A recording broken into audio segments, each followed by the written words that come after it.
Clear है? जय हिंद प्यारे बच्चों, कैसे हैं आप सब? उम्मीद है अच्छे होंगे और अपनी पढ़ाई को बढ़िया तरीके से कर रहे होंगे। तो मेरे सभी लाडलों और लाडलियों को राधे राधे, जय श्री राम, गुड मॉर्निंग। तो सभी मेरे प्यारे बच्चे कैसे हैं? जल्दी से क्लास से जुड़ जाएं।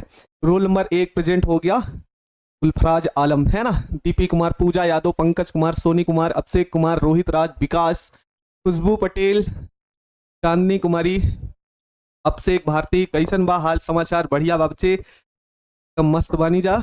अमित कुमार, आरिफ अंसारी, अंकेश कुमार जी, जल्दी से जल्दी क्लास में जुड़ जाएं और जल्दी बताएं आप लोग कैसे हैं, पढ़ाई कैसे चल रही है आप लोगों की। सभी मेरे प्यारे बच्चों को गुड इवनिंग है, गुड मॉर्निंग, राधे राधे, जय श्री राम, है ना। अंकेश कुमार जी, सिद्धार्थ कुमार, अभिनव, ज्योति, फिरोज, सौरभ, सभी बच्चों को good morning, good morning, good morning. के हालचाल सब बढ़िया बच्चे? तो जल्दी जल्दी क्लास से जुड़ जाए तो क्लास को शुरू किया जाए एक बेहतरीन तरीके से। तो सभी बच्चे जल्दी से बताएं, मस्त चल रहा है? तो बिल्कुल भाई, मस्त चल ही रहा है, हम भी बढ़िया हैं। आप लोग बताएं, आप लोग कैसे हैं? एकदम खा पी कर शिक्षक दीपक के समान होता है, तो खुद जलकर ज्ञान की रोशनी बिखेरते हैं। बिल्कुल भाई, ठीक है। चंदन कुमार जी, प्रशांत कुमार जी, एसपी राज जी, रेहान खान, अभिषेक कुमार, तो जल्दी से क्लास में जुड़ जाए तो बच्चों शुरू किया जाए आज की क्लास। राजीव जी बच्चे प्रेजेंट हैं, सभी बच्चे जल्दी से जल्दी जुड़ जाए क्लास में, है ना। तो क्लास को शुरू किया जाए प्यारे बच्चे, है ना। तो है क्या बच्चे? दरिया हो या पहाड़ हो टकराना चाहिए, दरिया हो या पहाड़ हो टकराना चाहिए, जब तक ना सांसें टूटे जीना चाहिए। यूं तो कदम कदम पे हैं दीवारें सामने, यूं तो कदम कदम पे हैं दीवारें सामने, कोई ना हो तो खुद से उलझ जाना चाहिए। तो तमाम जो बच्चे जुड़ चुके हैं उनको इस बात को समझना चाहिए कि हमें दिन प्रतिदिन अपने कार्यों में संलग्न होना चाहिए और बढ़िया तरीके से हर कार्य को, अपने आप को, खुद को मोटिवेट करते हुए हमें अपने लक्ष्य की प्राप्ति की ओर आगे बढ़ना चाहिए। तो बिल्कुल भाई, सभी लोग एकदम बेहतरीन तरीके से हर दिन अपने आप को मोटिवेट करते रहिए कि मुझे कुछ करके दिखाना है अपनी जिंदगी पे, और हर एक दिन अच्छा करने की कोशिश हम लोग करने वाले हैं जितने दिन भी बचा है प्यारे बच्चे। तो भाई सभी प्यारे बच्चों को जल्दी जल्दी जुड़ जाए तो क्लास को शुरू किया जाए।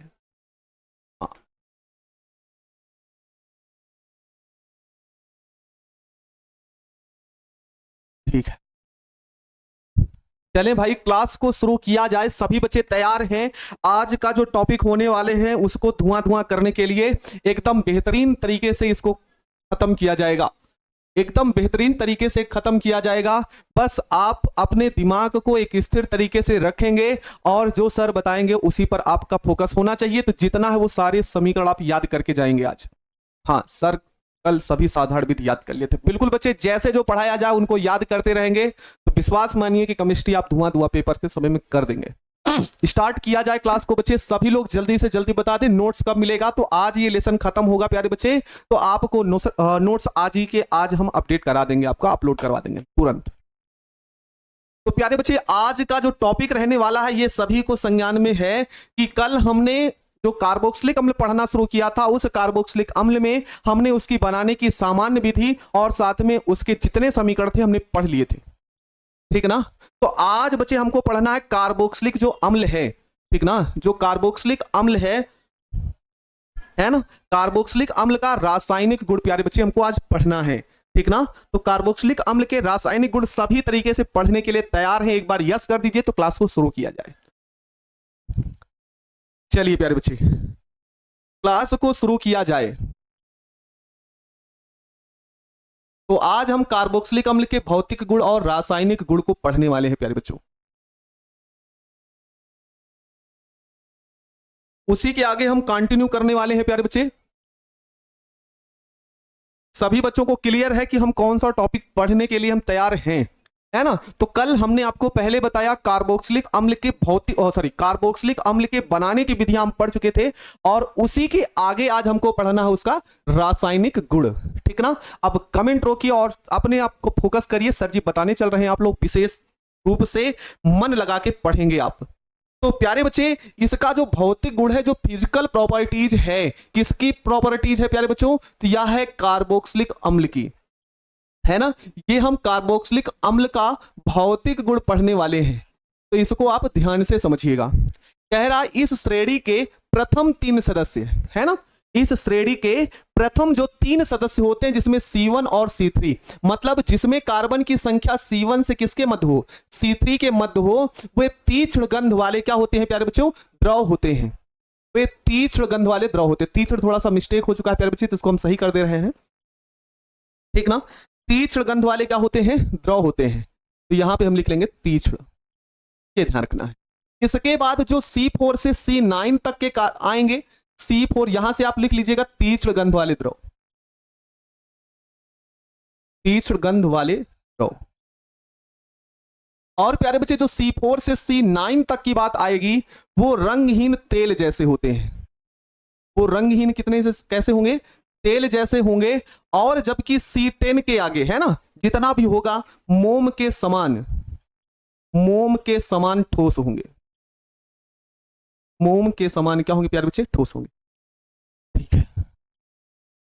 देखो, यही है प्यारे बच्चे भौतिक गुण। पहला पॉइंट यही है कि जिस कार्बोक्सिलिक अम्ल में कार्बन की संख्या C1 से C3, मतलब जिसमें 1 से लेकर 3 कार्बन उपस्थित हो, वे तीक्ष्ण गंध वाले द्रव होते हैं। और यदि कार्बन की संख्या बढ़ाई जाए C4 से C9 तक होंगे, तो वे रंगहीन तेल की प्रकृति के होंगे प्यारे बच्चों। और फिर C10 और उससे ऊपर जितने भी होंगे, वो मोम के समान कैसे होंगे? ठोस होंगे। ये पहला पॉइंट है। इसका हम लोग दूसरा पॉइंट देखेंगे। दूसरा पॉइंट क्या है? यह जल में विलय, किंतु, है ना, यह जल में विलय और कार्बनिक विलायकों में भी क्या होते हैं बच्चे? विलय होते हैं, ठीक ना। यह जल व कार्बनिक विलायकों, हाँ, दोनों में विलय होंगे। अगला पॉइंट, अणुभार बढ़ने पर क्वथनांक व गलनांक में क्या होती है प्यारे बच्चों? वृद्धि होती है। अणुभार जैसे जैसे बढ़ते जाएंगे, इनके गलनांक और क्वथनांक में वृद्धि होती जाती है। तो ये आप लोग विशेष रूप से ध्यान रखेंगे। भौतिक गुण पूछा नहीं जाता आप लोगों से, इसलिए इसमें बहुत ज्यादा टेंशन लेने की जरूरत नहीं है आपको। तो क्या सभी बच्चे यहां तक क्लियर है? हम आगे बढ़े? सभी लोग जल्दी से बता दीजिए सर क्लियर है, तो आगे बढ़ा जाए। जल्दी बताइए, ठीक ना।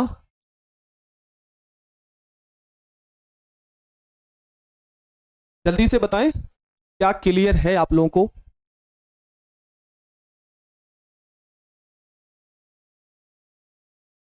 चलिए भाई, हम अब आगे बढ़ेंगे। अब रासायनिक गुण की शुरुआत करने वाले हैं। अब सभी बच्चे एकदम तरीके से शुरुआत से समझते हुए चलेंगे आप लोग। ये जो रासायनिक गुण है, जिसे आप बोलेंगे केमिकल प्रॉपर्टीज, जिसमें सबसे पहले आता है क्षार धातुओं के साथ अभिक्रिया। क्षार धातुओं के साथ अभिक्रिया। अणुभार निकालना सिखाइए ना बच्चे, ठीक है बच्चे, सिखा देंगे, उसको भी हर चीज सिखाएंगे, बस आप क्लास को लेते रहें। देखो बच्चे, क्षार धातुओं के साथ अभिक्रिया क्या होगा? क्षार धातुओं के साथ अभिक्रिया का क्या होगा? तो क्षार धातुओं के साथ लिखेंगे यह का मतलब कार्बोक्सिलिक अम्ल। यह क्षार धातुओं के साथ क्रिया करके, यह क्षार धातुओं, सभी बच्चे कमेंट में लिखें क्षार धातुएं कौन कौन सी होती हैं, ठीक ना।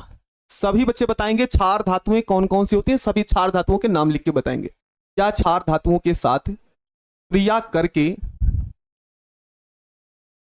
करके लवण बनाते हैं तथा H2 हाइड्रोजन गैस मुक्त करते हैं। हाइड्रोजन गैस मुक्त करते हैं। हाँ, यहां पे हम क्षार धातु में पूछे। अच्छा ठीक है, तीक्ष्ण को ब्लैक कलर से मिटाकर फिर से लिख दीजिए। प्यारे बच्चे, हम क्षार धातुओं को पूछे हैं, हम क्षार नहीं पूछे हैं। सोडियम पोटेशियम हाइड्रोक्साइड सब गलत बता रहे हो आप लोग। जिसका पीएच मान 6 से अधिक हो उसे क्षार कहते हैं। 2 नंबर गलत है। क्या गलत है? सभी से हम क्षार धातुएं पूछे, क्षार धातुओं के बारे में बताओ। क्षार धातुओं के बारे में, इसको बच्चा कह रहा था, सभी लोग क्षार धातुओं के बारे में बताइए।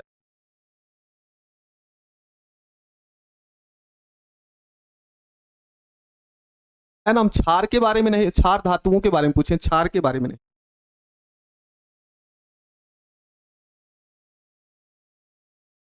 हाँ पोटेशियम है, और पोटेशियम है, और कौन कौन से हैं बताइए जल्दी, है ना। तो हम कहीं पर लिख देते हैं इसको, क्षार धातुएं यहां पे लिख देते हैं। क्षार धातु में क्या होती हैं प्यारे बच्चों, तो एक लिथियम होता है, सोडियम होता है, पोटेशियम होता है, रुबिडियम होता है, सीजियम होता है और फ्रांसियम होता है। ये कुल 6 तत्व हैं जो क्षार धातुएं हैं। किसका रासायनिक गुण है प्यारे बच्चे, तो कार्बोक्सिलिक अम्ल का रासायनिक गुण है, मुझसे क्या आगे बढ़ रहे हैं, ठीक है। हाँ तमाम बच्चों का उत्तर भी आ गया। देखो बच्चे समीकरण को हम कैसे खत्म करेंगे, तो कार्बोक्सिलिक अम्ल होगा RCOOH, ठीक ना। इसकी अभिक्रिया हम क्षार धातुओं से करेंगे, तो हमने लिखा 2Na, यहां पे भी हमने 2 से कर दिया गुणा। अब इसकी होगी क्रिया प्यारे बच्चे, ठीक ना। क्रिया होगी तो कैसे यहां पे बनेगा, इस बात को समझो। RCOOH को हमने लिखा RCOO सिंगल बॉन्ड H, और यहां पे हो सकता है 2Na। यहां पे 2 से मल्टीप्लाई है तो 2 से मल्टीप्लाई, यहां पे भी 2 से मल्टीप्लाई, यहां पे कुछ करना नहीं है बच्चे। इस सोडियम को आप हाइड्रोजन के स्थान पर भेज देंगे बच्चे। तो यहां पे आपको देखने को क्या मिलेगा, 2RCOONA प्लस, और ये हो जाएगा प्यारे बच्चे H2 हाइड्रोजन गैस, ये होगा। हाँ हलीना करे रब से फरियाद, बिल्कुल बच्चे, हलीना करे रब से फरियाद। जल्दी बताओ क्लियर है, क्या है सर 2 नंबर में भौतिक गुण में कार्बनिक में आबिले होगा। अच्छा ठीक, हम देख लेते हैं भाई चंदन बच्चे, हम देख लेंगे, आबिले है तो हम क्लियर कर देंगे, ठीक है। हम देख लेंगे क्लियर है कि क्या है, चलिए भाई बिल्कुल चंदन बच्चे हम देख लेंगे तो हम आपको बता देंगे, ठीक ना। समीकरण आप समझिए, बस समीकरण समझिए। दूसरा समीकरण, यदि इस R के स्थान पर हम CH3 लिख लें, 2CH3 COOH, तो मेरे सभी प्यारे बच्चे इस बात को बहुत अच्छे तरीके से समझ चुके हैं। हम R के स्थान पर सिर्फ CH3 लिखे और कुछ नहीं किए हैं। तो जहां पे R होगा वहां पे हम लिख लेंगे CH3 COONA, और ये साथ में हो जाएगा H2, और ये हो गई हाइड्रोजन गैस। जल्दी बताइए सर, है ना, समीकरण सबको समझ में आया, समीकरण सबको समझ में आया प्यारे बच्चे। हाँ बस आज ही ये चैप्टर खत्म होने वाला है। जिन बच्चों को नहीं समझ में आया वो फिर से समझ लो। ये कार्बोक्सिलिक अम्ल का रासायनिक गुण पढ़ रहे थे, ये हो गया RCOOH। RCOOH को हमने लिखा RCOO सिंगल बॉन्ड H, 2 से मल्टीप्लाई था तो हमने दोनों जगहों से कर दिया। यहां पे 2Na था तो 2Na लिखा, और हमने अब से बोला कि जो 2Na है ये इसको लाके हाइड्रोजन के स्थान पे रख दीजिए, तो हाइड्रोजन दोनों निकल गया और सोडियम लाके हमने यहां पे जोड़ दिया, ठीक ना। फिर उसके बाद हमने क्या किया कि इस R के स्थान पर CH3 लाकर जोड़ दिए हैं, बस बच्चे और कुछ नहीं किए हैं, ठीक ना। तो इसका नाम क्या होगा, इस बात को समझो। नाम लिख दे रहे हैं बच्चे, नाम लिख देते हैं। इसका नाम होगा सोडियम एसीटेट, और इस वाले का नाम होगा प्यारे बच्चों एसीटिक अम्ल। चलिए सभी बच्चों को क्लियर है तो हम आगे बढ़ें।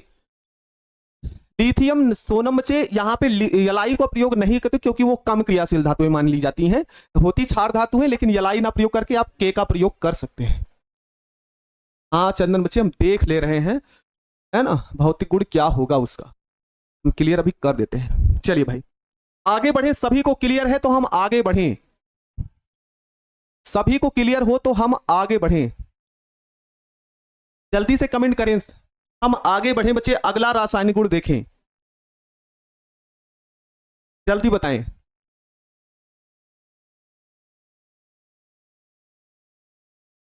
जल्दी बताइए। आर क्या है गुरु कुमार शर्मा जी, आर का मतलब नहीं समझ पाए तो बच्चे बड़ी बेवकूफी कर।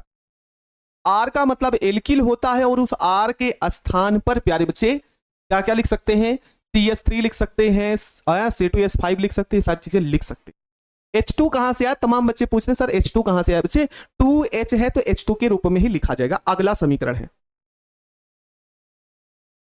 अगला समीकरण है बच्चों क्षार के साथ अभिक्रिया, है ना, किसके साथ बच्चे, क्षार के साथ अभिक्रिया क्या होगी। अब आप समझिएगा क्षार के साथ अभिक्रिया बहुत ही आसान है प्यारे बच्चे, बहुत ही आसान है, ठीक ना, बहुत ही आसान है। तो यहां पे क्या होगा, क्षार के साथ क्रिया करके, क्षार के साथ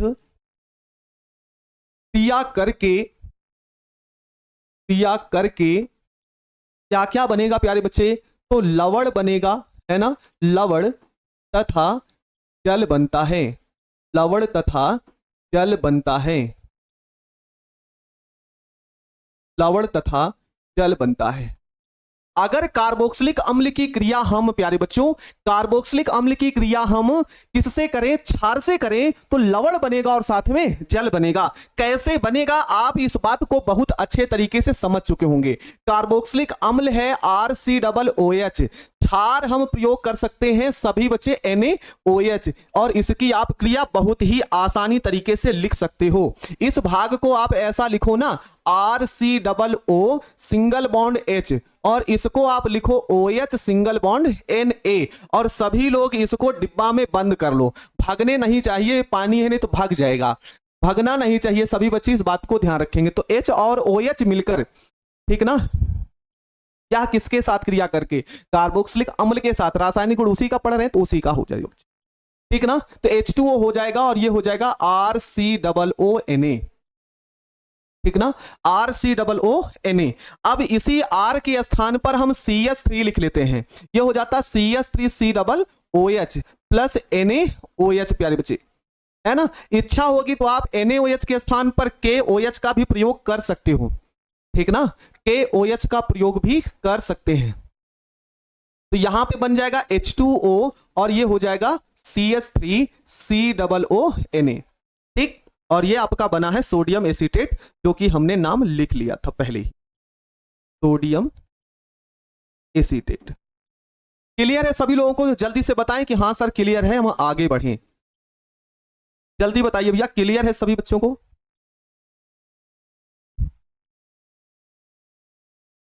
जल्दी बताइए। ये है सोडियम हाइड्रोक्साइड,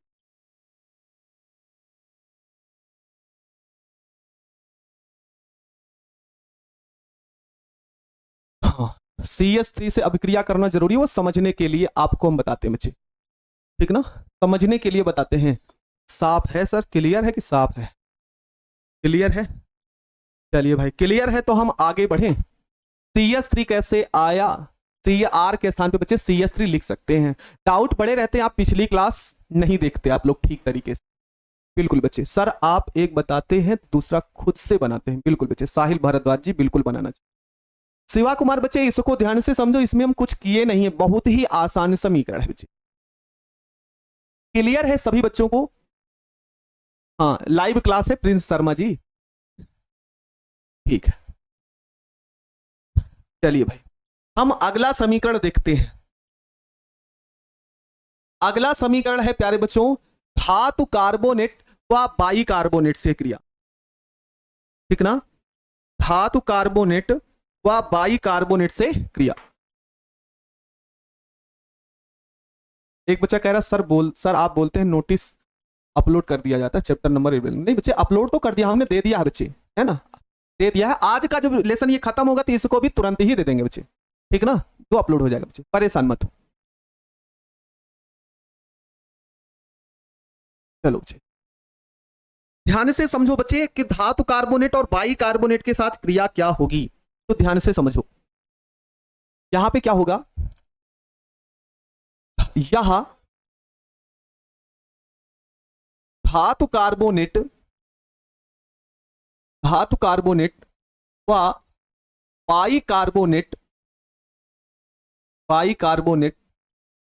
के साथ अभिक्रिया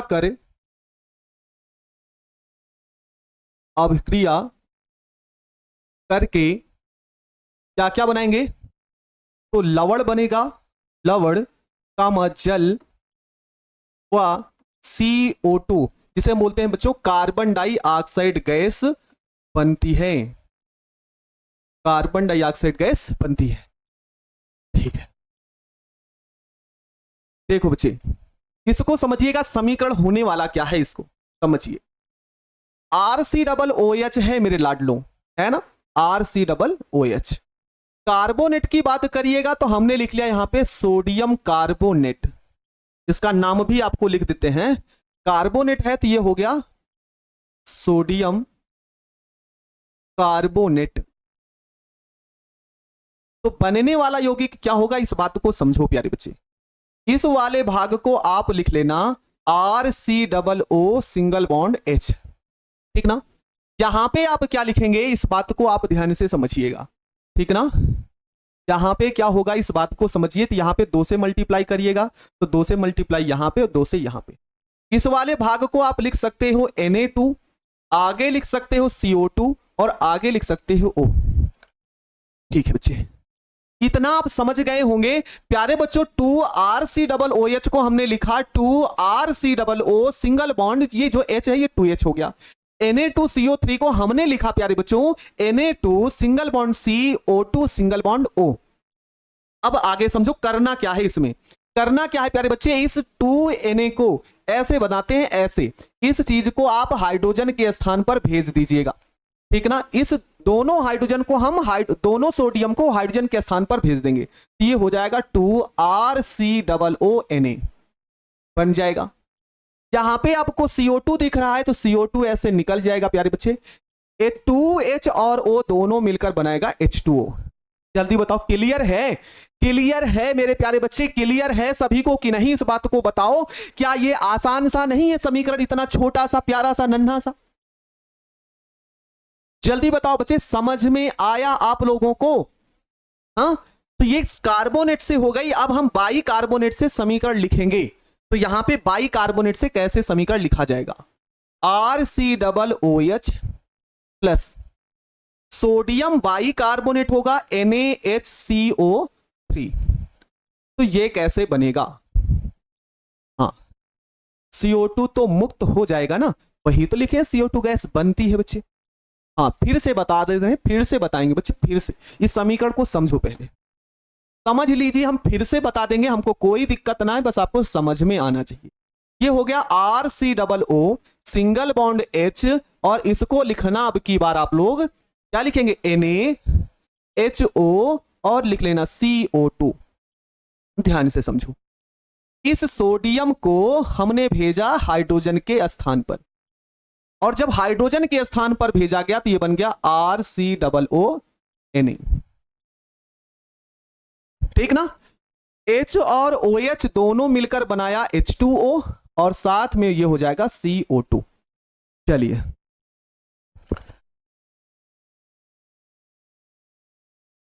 चलिए देखिए, कुछ बच्चे कह रहे हैं सर फिर से बताओ। ये है RCOOH, इसकी संख्या 2 है प्यारे बच्चे, तो इसको हमने लिखा RCOO सिंगल बॉन्ड H। यहां पे 2 से मल्टीप्लाई है तो हमने दोनों जगह मल्टीप्लाई की 2 से। Na2CO3 को हमने लिखा Na2CO2 और O। इस दोनों सोडियम के स्थान पर हाइड्रोजन को लाके रखा, हाइड्रोजन को लाके रखा, तो ये बन गया 2RCOONA। ये दोनों H और O दोनों मिलकर H2O बनाया, CO2 अलग से है, नोट कर लिया। इसी प्रकार से हमने यहां पे किया, RCOOH को लिखा RCOO single bond H, NaHCO3 तो Na सिंगल बॉन्ड OH और CO2, Na को भेजा सोडियम के स्थान पर तो बना RCOONA, H और OH मिलकर H2O और CO2। क्या क्लियर है सभी बच्चों को? हाँ सर CO2 उड़ जाएगा, बिल्कुल उड़ जाएगा भाई। क्लियर है प्यारे बच्चे? जल्दी बताइए, हाँ सर क्लियर है, तो हम आगे बढ़ें। मुक्त होने वाला तीर लग सकता है, बिल्कुल लग सकता है। जल्दी बताइए क्लियर हो तो हम आगे बढ़ें। सभी लोग एक बार कंफर्म कर दीजिए, हाँ सर क्लियर है, जल्दी से बताइए।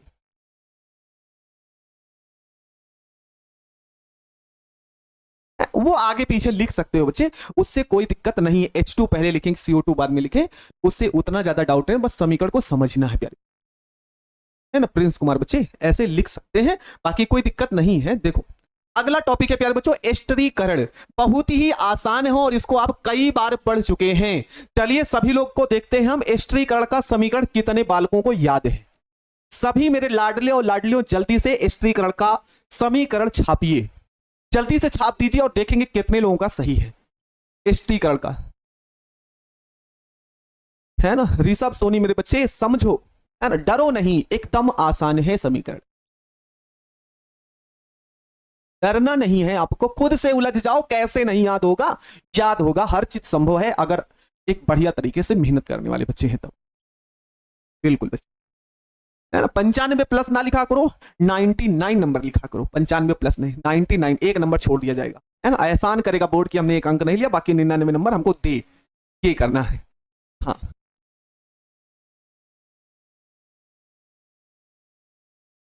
ठीक ना, सभी बच्चे लिखा करो 99 नंबर, है ना। 99 नंबर लाना है, एक नंबर हम बोर्ड पर, है ना, बोर्ड वाले के दे देगा, ले जा तू, हमको नहीं जरूरत है। हाँ देखो प्यारे बच्चे, एस्टरीकरण होता क्या है, ध्यान से समझिएगा। कार्बोक्सिलिक अम्ल, कार्बोक्सिलिक अम्ल सांद्र H2SO4 की उपस्थिति में, की उपस्थिति में,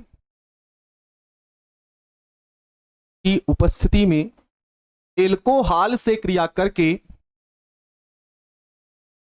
एल्कोहल से क्रिया करके एस्टर बनाते हैं, एस्टर बनाते हैं, ठीक है। CS3 नहीं किया, समीकरण बड़ा था बच्चे, नहीं कर, आप कर सकते हो, है ना, आपकी इच्छा होगी तो कर लेना बच्चे। देखो एस्टिक अम्ल में हमने लिया कार्बोक्सिलिक अम्ल, या फिर ऐसे समझ लो RCOOH, एल्कोहल होगा ROH, यहां पे उपस्थिति होगी सांद्र H2SO4 की, इसको आप लिख लेना ऐसे RCOO सिंगल बॉन्ड H, और इस वाले भाग को लिख लेना OH सिंगल बॉन्ड R, है ना। डिब्बा बनाओ भाई, डिब्बा में बंद कर लो, है ना, डिब्बा में बंद कर लोगे तो ये क्या बन जाएगा, RCOOR प्लस क्या हो जाएगा H2O, और इसी का नाम होगा प्यारे बच्चे एस्टर, एस्टर, इसी का नाम होगा एस्टर,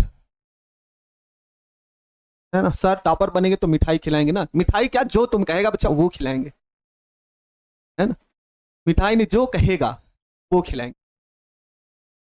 R के स्थान पर हम CH3 लिखेंगे, R के स्थान पर हम CH3 लिख लेंगे। एक बच्चा कह रहा CH3 ना लिखे, तो हमने लिख दिया भाई, ये हो गया CH3COOH, और ये हो जाएगा मान लेते हैं C2H5OH, R के स्थान पर हमने बदल लिया, ये उपस्थिति वही रहेगी प्यारे बच्चे, उपस्थिति सांद्र H2SO4 की ही रहेगी, तो इसको आप लिख सकते हो CH3 COO single bond H, और इसको लिख सकते हैं OH सिंगल बॉन्ड C2H5। डिब्बा में बंद करना इसको बहुत बेहतरीन तरीके से, तो ये आप लोग सीख चुके होंगे। ये हो जाएगा CH3 COO C2H5 plus H2O, और इसका नाम क्या होगा, ये हो जाएगा एथिल एसीटेट। चलिए क्लियर है, सभी बच्चों का यहां तक क्लियर है। सर हम मोमोज खाएंगे, बिल्कुल साक्षी बच्चे, मोमोज जो कहोगे वो खिलाएंगे, आप एक बार आगे बढ़ जाओ, है ना। सर आप क्यों बोलते हैं जो नोट्स अपलोड कर दिए गए एप्लीकेशन पर अभी तक अपलोड नहीं हुआ, जाकर देखिए, झूठ क्यों बोलते हैं। चंद्रशेखर कुमार बच्चे, आज 3 दिन हो गया, हम अपना नोट्स अपलोड करने के लिए दे दिए थे, नहीं क्यों होंगे तो अभी हम चेक कर लेंगे प्यारे बच्चे, और देख लेंगे तो फिर हम आपको बता, 3 दिन पहले ही हम दे दिए बच्चे, हम झूठ क्यों बोलेंगे अपने प्यारे बच्चों से।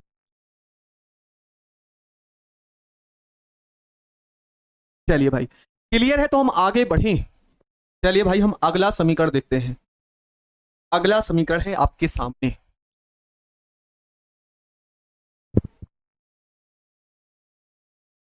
देखो अगला समीकरण आपके सामने, फास्फोरस हैलाइड के साथ अभिक्रिया लिखिए। हाँ एल्को अम्ल वाला भाग बच्चे पहले ही लिखा जाता है, सूर्य कुमार जी बच्चे, अम्ल वाला भाग पहले लिखा जाता है, CH3COO को पहले ही लिखोगे।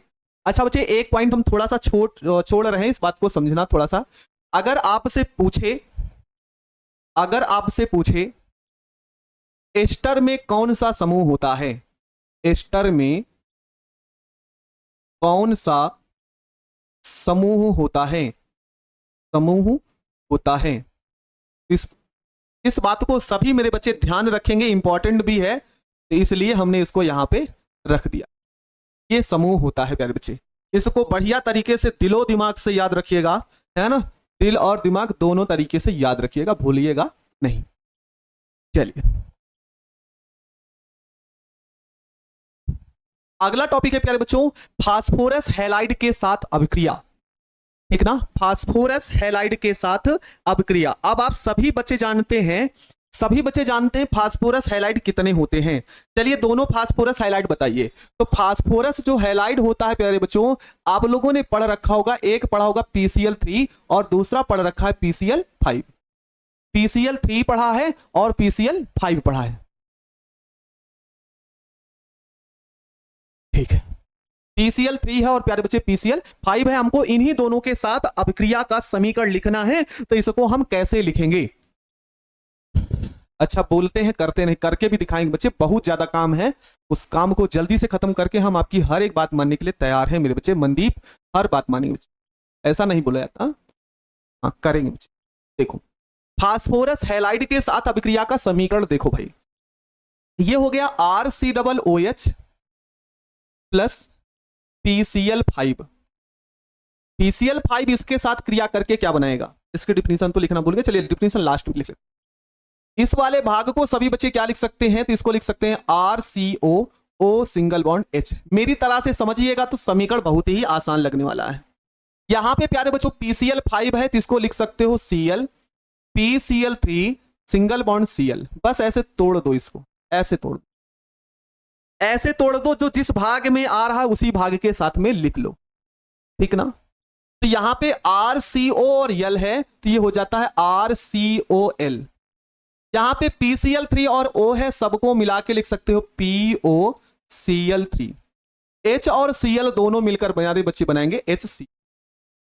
इसका नाम क्या है तो याद रखिएगा, इसे बोलते हैं हम एसिल क्लोराइड। ये होगा।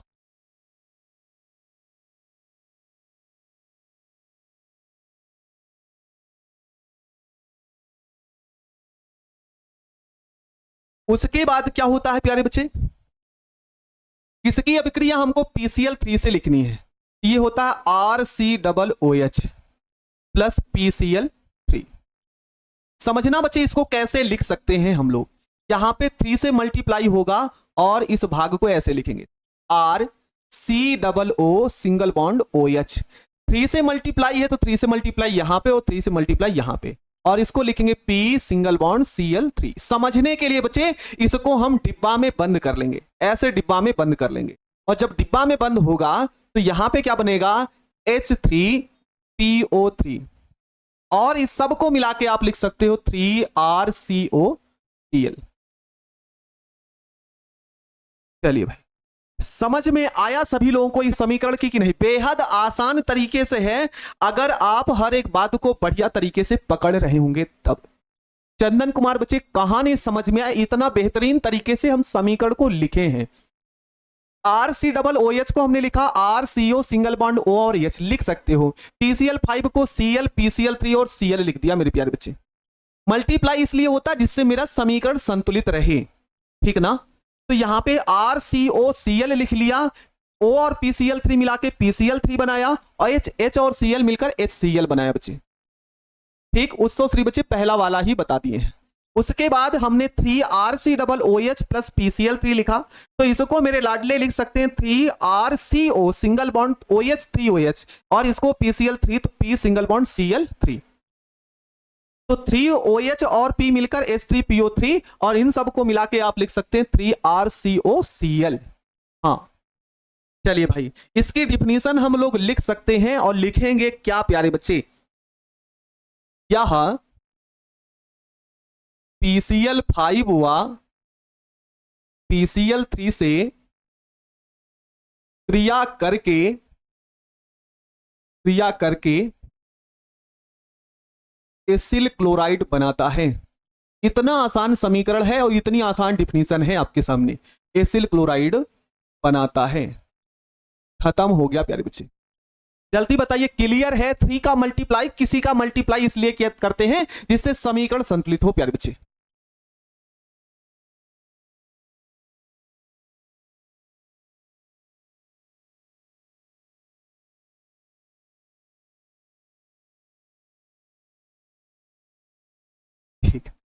क्लियर है सभी बच्चों को? Cl3 होगा कहां बच्चे? Cl3 होगा। क्लियर है? क्लियर है बच्चे? याद होगा बच्चे, बार बार प्रैक्टिस करना पड़ेगा। एमडी सलमान क्या बोल रहे हो बच्चे? Cl3 कहां पे होगा? Next question sir. चलिए भाई, चलिए भाई हम आगे देखेंगे।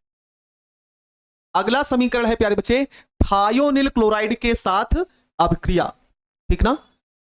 थायोनिल क्लोराइड के साथ अभिक्रिया देखेंगे प्यारे बच्चे।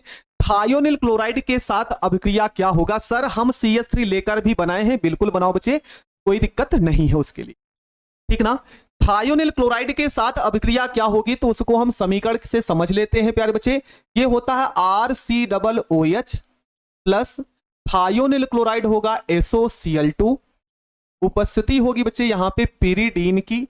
PY क्या है हम लिख भी देते हैं आपके लिए, यहां पे ये बच्चे पिरीडीन है, पिरीडीन है जिसे हम बोलेंगे PY। तो बनने वाला यौगिक क्या होगा उसको भी हम समझ लेते हैं। तो इसको लिखेंगे RCO सिंगल बॉन्ड O और H। SOCl2 को हम लिखेंगे Cl SO single bond Cl। बेहद आसान है प्यारे बच्चे, बहुत ही आसान है, ऐसे तोड़ लिया जाता है। तो यहां पे RCOL को लिख सकते हैं RCOCl, यस और O मिलकर बनाएगा SO2, H और Cl मिलकर बनाएगा HCl। हाँ नहीं बच्चे, RCOCl3 नहीं होगा, 3RCOCl होगा। हाँ पिरीडीन बिल्कुल है ना। SK कुमार बच्चे वहां पे RCOCl होगा, 3 से मल्टीप्लाई आगे किया गया, पीछे नहीं करोगे बच्चे। ठीक एक बच्चा बहुत देर से परेशान है, बहुत देर से परेशान है। अब देखना बच्चे, 3 का मल्टीप्लाई यहां पे और 3 का ही मल्टीप्लाई यहां पे है, तो 3 ही लिखोगे। Cl3 क्यों लिखोगे? एक बच्चा बहुत देर से परेशान है कि सर यहां पे Cl3 होगा। अरे मेरे लाडले, इसको ऐसा लिखेगा तो यहां पे परमाणु 9 नहीं हो जाएंगे? हाँ, यहां पे 3 का मल्टीप्लाई आगे तो भी है और 3 का मल्टीप्लाई यहां पे भी है, तो 3RCOCl होगा। गलती नहीं करेंगे आप। इस टॉपिक पर आओ। अब R का स्थान बदल भी सकते हैं आप लोग। R का स्थान बदल करके लिखा जाएगा तो CH3COOH होगा, SOCl2 होगा, और हमने कुछ किया नहीं है, बस R का स्थान बदला है, तो यहां पे हो जाएगा CH3COCl plus SO2 plus HCl। बोलो बच्चे क्लियर है? सर रिएक्शन याद नहीं हो रहा, याद करोगे तब याद होगी।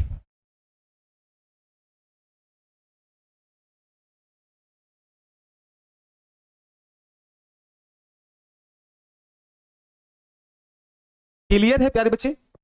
चलिए भाई डिफिनीशन इसकी लिख लेते हैं। डिफिनीशन क्या होगी? तो यह थायोनिल क्लोराइड से क्रिया करके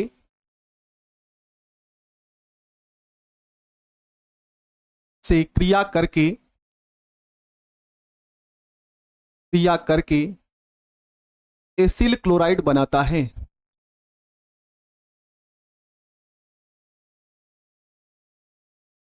एसिल क्लोराइड बनाता है।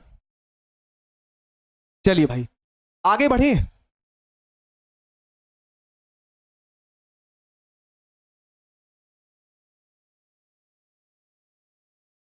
जितना बार आप याद करेंगे उतना ही जल्दी तरीके से ये याद हो जाएगा। आगे अगला समीकरण आप देखिए। आगे समीकरण है बच्चों अमोनिया के साथ अभिक्रिया। हाँ बच्चे, और ही थोड़ा समझाएंगे, बहुत ही धीरे तरीके से समझाएंगे प्यारे बच्चे, बहुत ही एकदम धीमे तरीके से समझाएंगे। पूछता कैसे है, ऐसे समीकरण दे देगा और आपसे पूछ लेगा बताइए इसकी क्रिया कैसे हो। अमोनिया के साथ अभिक्रिया क्या लिखेंगे हम लोग? वो पिरीडीन की उपस्थिति दर्शाए तो है ना, पिरीडीन की उपस्थिति दर्शाए तो है, तो उसको लिखने की जरूरत नहीं है प्यारे बच्चे। ठीक ना, कोई जरूरी नहीं है। ठीक, तो डिफिनीशन लिख लेते हैं पहले हम लोग यहां पे। कार्बोक्सिलिक अम्ल, कार्बोक्सिलिक अम्ल, अम्ल NH3 अमोनिया, अमोनिया से क्रिया करके अमोनियम लवण बनाते हैं। अमोनियम लवण बनाते हैं तथा गर्म करने पर ये एमाइड बनाते हैं, गर्म करने पर एमाइड बनाते हैं। चलिए भाई, क्लास 1:30 सॉरी 12:30 तक ही चलेगा। 1.5 घंटे हमने आपको पहले बता रखा है कि 1.5 घंटे की क्लास होगी। आप ध्यान से समझो प्यारे बच्चे, समीकरण क्या होगा। ये हो गया RCOOH, NH3 होगा, NH3 तो सबको एक साथ मिल जाएगा, सब लोग एक साथ मिल जाएंगे, एक साथ मिल जाएंगे तो ये बनेगा RCOONH4, ठीक ना। इन सबको एक साथ मिलाया गया तो ये बन गया RCOO इंटू NH4, ठीक। उसके बाद इसको पुनः गर्म किया जाएगा, इसको पुनः गर्म किया जाएगा। तो कैसे यहां पे बनेगा आगे वाला भाग, इसको आप समझिए। तो इस वाले भाग को हम बच्चे ऐसा लिख सकते, समझने के लिए हम ऐसा लिख रहे हैं, समझने के लिए कैसे लिखे इस बात को भी समझो। RCOONH4 है तो इसको लिखा RC, दो बंद के साथ ऑक्सीजन और बचा O, NH4 को हमने समझने के लिए क्या लिखा, NH4 को NH2 और H2 लिखा। तो इसको आप डिब्बा में बंद कर लीजिएगा, तो ये निकल जाएगा H2O और ये हो जाएगा RCONH2 और इसी को आप बोलेंगे एमाइड, इसी को बोला जाएगा एमाइड। सर इसका अधिक उच्च ताप होते हैं, उच्च ताप तो रखेंगे ही बच्चे। आगे समीकरण देखो, अगला समीकरण कैसे बनाएंगे। R के स्थान पर सिर्फ और सिर्फ CH3 बनाएंगे, R के स्थान पर सिर्फ CH3 लिख देंगे, CH3 COOH प्लस NH3 सबको एक साथ हम जोड़ेंगे तो ये बन जाएगा प्यारे बच्चे CH3 COONH4 और ये पुनः गर्म किया जाएगा। तो हमने आपको बताया है कि सिर्फ CH3 लिखे हैं, तो यहां हो जाएगा CH3 CONH2, खत्म समीकरण। क्लियर है सभी लोगों को। दो बार क्यों तोड़े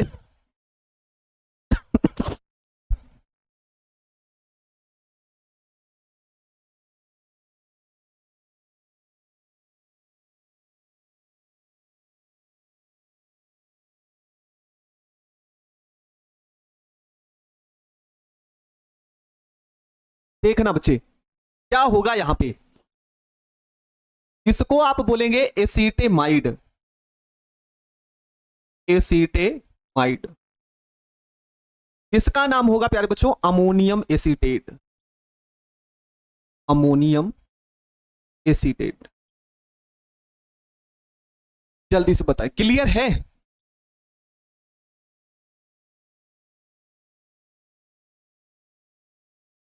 हाँ बिल्कुल बना लेंगे प्यारे बच्चे, ठीक है, कोई दिक्कत ना, बस थोड़ा सा ठीक है बच्चे।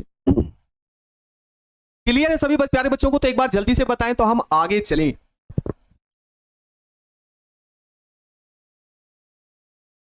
एक बच्चा पूछ रहा सर ये हमारी ये जितनी अभिक्रियाएं हैं हमारे जीवन में कब और कहां प्रयोग हुई। तो रसायन विज्ञान से कोई चीज अछूता नहीं है प्यारे बच्चे, है ना। अगर आप खाने पीने की सामग्री से लेकर पहनने से लेकर पहनेंगे या कुछ खाए पिएंगे तो सब कार्बनिक है ना, रसायन की ही देन है। अब कहेंगे बच्चे एसिटिक अम्ल, तो एसिटिक अम्ल खाते पीते नहीं सिरका के रूप में, तो ऐसा कुछ नहीं है, हर चीज का तुमको प्रयोग मिलेगा। चलिए भाई आगे बढ़े। हाँ ठीक है बच्चे, अब ठीक है, पानी पीने की जरूरत ना है बच्चे, वो थोड़ा सा हो ही गया। सर इसको 3 बार क्यों तोड़े, 3 बार कहां तोड़े भाई, वो तो समीकरण समझाते हैं कि जिससे आपको एग्जैक्ट वो मान याद हो जाए। हाँ हमारे जीवन में सबसे ज्यादा उपयोग किसका है, तो सबसे ज्यादा उपयोग केमिस्ट्री का है, फिर फिजिक्स का है, ठीक ना, मैथ और फिजिक्स का चलता है, सबसे ज्यादा आप केमिस्ट्री का प्रयोग करते हैं। आगे समीकरण देखो, अगला समीकरण है प्यारे बच्चे रिडक्शन अर्थात अपचयन, है ना। अपचयन क्या होगा बच्चे, अपचयन क्या होगा इस बात को समझो। ये होता है बच्चे lithium, lithium aluminium, lithium aluminium hydride. इसका प्रतीक भी आप लोग विशेष रूप से ध्यान रखिएगा, इस वाले प्रतीक को, इसका प्रतीक है LiAlH4 नाम होता है बच्चे लिथियम एल्यूमिनियम हाइड्राइड की उपस्थिति में कार्बोक्सिलिक अम्ल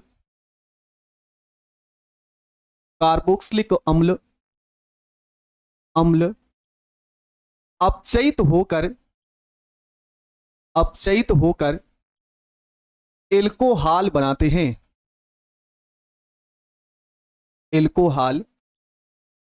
हैं। चलिए भाई इसका भी हम समीकरण देखते हैं। बायो का उपयोग भी होगा भाई, हर विषय का अपना अपना एक उपयोग है बच्चे, हर विषय का अपना अपना एक उपयोग है। बहुत हमारे जीवन में हर एक विषय का उपयोग है, चाहे थोड़ा हो चाहे बहुत हो, इससे मतलब ना है। तो बच्चे आप चयन करते हैं तो क्या होगा यहां पे, इस बात को समझो आप लोग। इस वाले भाग को आप ऐसे समझने के लिए लिख लेना, ये OH, यहां पे 4 हाइड्रोजन है तो प्यारे बच्चों 2 और 2 हाइड्रोजन के रूप में लिख लीजिएगा। यहां का ऐसे 2 हाइड्रोजन और ये 2 दोनों हाइड्रोजन और ऑक्सीजन दोनों मिलकर बनाएंगे H2O, तो शेष को आप लिख सकते हो RCH2OH। फटाफट उत्तर दीजिए, तो जो बनने वाला एल्कोहल है कैसा एल्कोहल है, जल्दी से बताएं कि बनने वाला एल्कोहल कैसा एल्कोहल है। हम दूसरा समीकरण CH3 वाला लिख देते हैं, CH3COOH plus 4H lithium aluminium hydride, ये हो जाएगा CH3CH2OH, यहां पे H2O। जल्दी बताओ प्यारे बच्चे, 1 डिग्री है? हाँ बच्चे 1 डिग्री है, बनने वाला एल्कोहल 1 डिग्री है ना, प्राथमिक एल्कोहल 1 डिग्री। सभी बच्चों को क्लियर है तो हम आगे बढ़े भाई। इसका नाम एथिल एल्कोहल।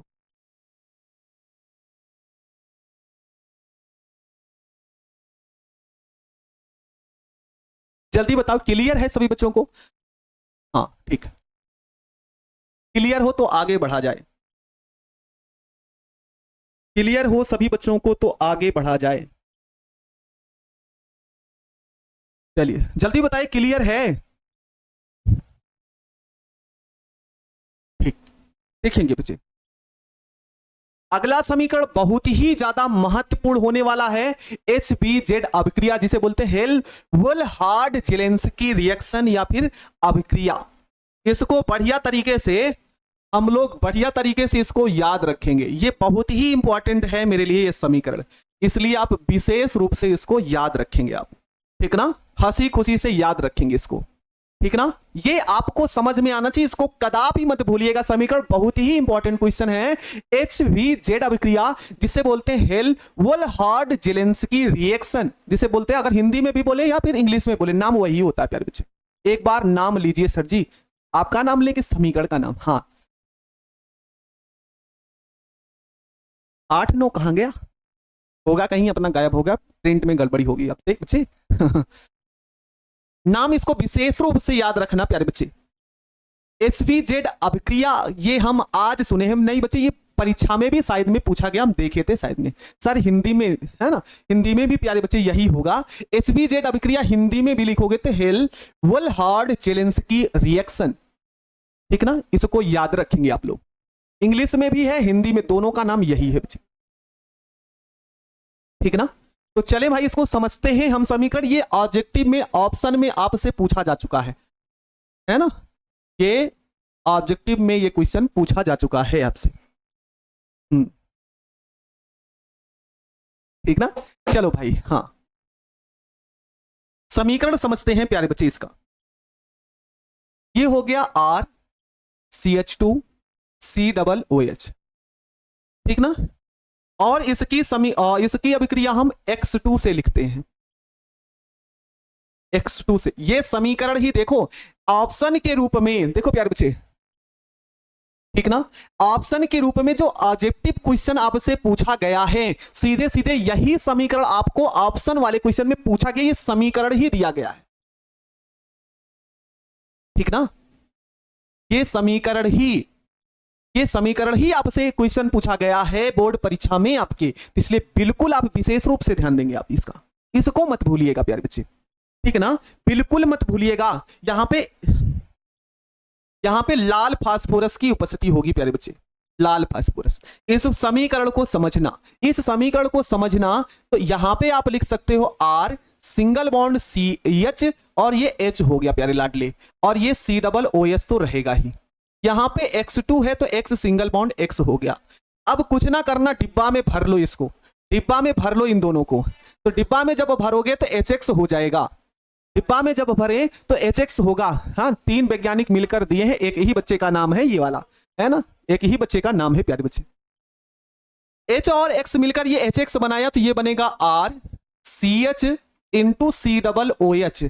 जहां से हाइड्रोजन निकला है वहीं पर हमने X को जोड़ दिया है। बहुत ही इंपॉर्टेंट क्वेश्चन है प्यारे बच्चों, इसको बढ़िया तरीके से खुशी खुशी याद रखे रहिएगा, ठीक ना, इसको खुश होके याद रखिएगा, भूलिएगा नहीं। पूछा है, ये पूरा समीकरण लिख देता है और आपसे पूछेगा अभिक्रिया का नाम बताइए, ठीक ना, अभिक्रिया का नाम बताइए, तो SVZ अभिक्रिया होगी, हेल्महोल्ट्ज-जेलेंस्की अभिक्रिया। ठीक प्यारे बच्चे, क्लियर है ये रिएक्शन, क्लियर है सभी बच्चे? तो डिफिनीशन क्या होगी इसकी प्यारे बच्चे, तो कार्बोक्सिलिक अम्ल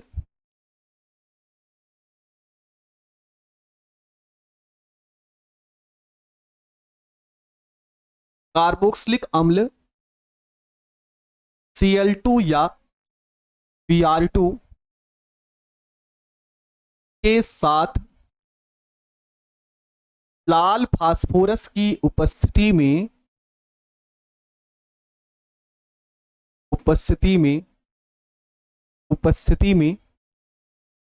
ठीक है ना, लाल फास्फोरस की उपस्थिति में अल्फा हेलो प्रतिस्थापी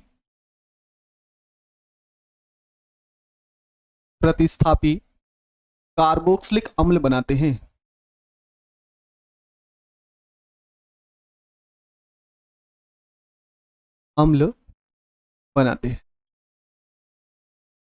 चलिए भाई, पूरा नेम पूछेगा सर, नाम नहीं पूछेगा बच्चे, ऐसे लिखा रहेगा SVZ अभिक्रिया।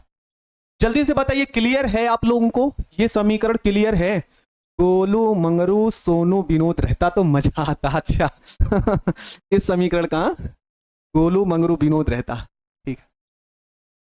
असंतुलित समीकरण का उपयोग नहीं कर सकते, मास्टर पढ़ा लिखा नहीं होना चाहिए, बस समझ लेगा। सर कोई शॉर्ट ट्रिक पता है रिएक्शन याद करने का, वो धीरे धीरे याद होगा। कल संडे है, कल आप P ब्लॉक का महा मैराथन ले लीजिए, कल संडे है, कल P ब्लॉक का मैराथन ले लीजिए, विचार बनाते हैं। हाँ क्लियर है प्यारे बच्चे? चलिए भाई, हाँ डिफिनीशन नहीं समझे बच्चे, तो ये कार्बोक्सिलिक अम्ल है, इसकी अभिक्रिया Cl2 या Br2 से, X के स्थान पर Cl2 लिख सकते हो या फिर Br2 लिख सकते हो, कि लाल फास्फोरस की उपस्थिति में क्रिया करेगा तो अल्फा हाइड्रोजन प्रतिस्थापी, यहां पे जो हाइड्रोजन निकल रहा है ना प्यारे बच्चे, ठीक ना, ये जो अल्फा हाइड्रोजन निकल रहा है, ये अल्फा हाइड्रोजन परमाणु है, इसीलिए लिखा गया अल्फा हेलो प्रतिस्थापी कार्बोक्सिलिक अम्ल। चलिए भाई, जितनी जल्दी सिलेबस खत्म होगा बच्चे, उतनी जल्दी से रिवीजन आपके लिए बेहद शानदार तरीके से आने वाला है, ठीक ना। सिलेबस हम थोड़ा सा सोच रहे हैं कि बहुत जल्द ही खत्म हो जाए। जैसे ये लेसन है, इसमें अभी 3 नाइट्रोजन बचा है, एमीन बचा है, और जैवाणु है, दैनिक जीवन में रसायन बहुलक, 4 लेसन इसमें है। तो हम सोचे ये 4 लेसन जितनी जल्दी इसी महीने में खत्म हो जाएंगे, तो हमको अगला जो शेष आपका बचा तत्वों का निष्कर्षण, P ब्लॉक, D ब्लॉक और A ब्लॉक, 4 लेसन अगले महीने में खत्म हो जाएगा। एक बच्चा लिखा होली ओली जोली, अच्छा भाई ठीक है, टाइम ओवर नहीं हुआ है राजू बच्चे, क्लास अभी चलेगी आगे भी, आगे ध्यान समझिए, इसका उपयोग समझो, इसका उपयोग कहां पे किया जाता है ना। तो इसका उपयोग पहला पॉइंट सिरका बनाने में होता है ना। तो यहां पे हम लिख लेंगे नोट में, सिरका बनाने में सिरका बनाने में एसिटिक अम्ल CH3COOH का प्रयोग होता है। भूलना नहीं इसको। अब एसिटिक अम्ल CH3COOH का प्रयोग होता है, अम्ल का प्रयोग होता है। स्टार लगा लेंगे इस पे भी, ठीक ना।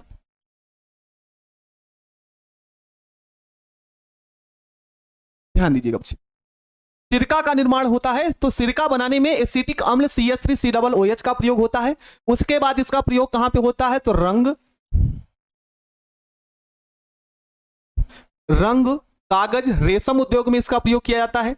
विभिन्न कार्बनिक अभिक्रिया में विलायक के रूप में रबड़ और चमड़ा उद्योग में इसका प्रयोग किया जाता है। ये याद रखिएगा। और इसके उपयोग से सिर्फ एक क्वेश्चन पूछा गया है, वो हम आपको अलग से लिख चुके हैं। सिरका बनाने में एसिटिक अम्ल का प्रयोग किया जाता, भूलिएगा नहीं। इसका उपयोग है बच्चे रिंकी, बच्चे हम कार्बोक्सिलिक अम्ल पढ़ रहे हैं तो उपयोग भी हम वही का प्रयोग करेंगे ना। सिरका क्या होता है सर, आप लोग सिरका नहीं खाते हैं। हाँ, चैप्टर आज खत्म होगा, इसीलिए थोड़ा सा कह रहे 15-20 मिनट एक्स्ट्रा दीजिएगा तो चैप्टर खत्म हो जाएगा आपका आज। एक बच्चा कह रहा सर विष्णु बच्चे शून्य कोट की अभिक्रिया, चलिए लास्ट में समय बचेगा तो हम खत्म कर दें, ठीक है। सिरका क्या होता है बच्चे, खाने पीने के उपयोग में प्रयोग किया जाता है सिरका, ठीक ना। चोखा वोखा आप लोग खाते हैं तो आपके यहाँ सिरका नहीं मिलता, हम लोगों के यहाँ सिरका मिलता है। बाटी चोखा जब खाते हैं तो उसके साथ सिरका मिलता है, आप लोगों के नहीं मिलता है।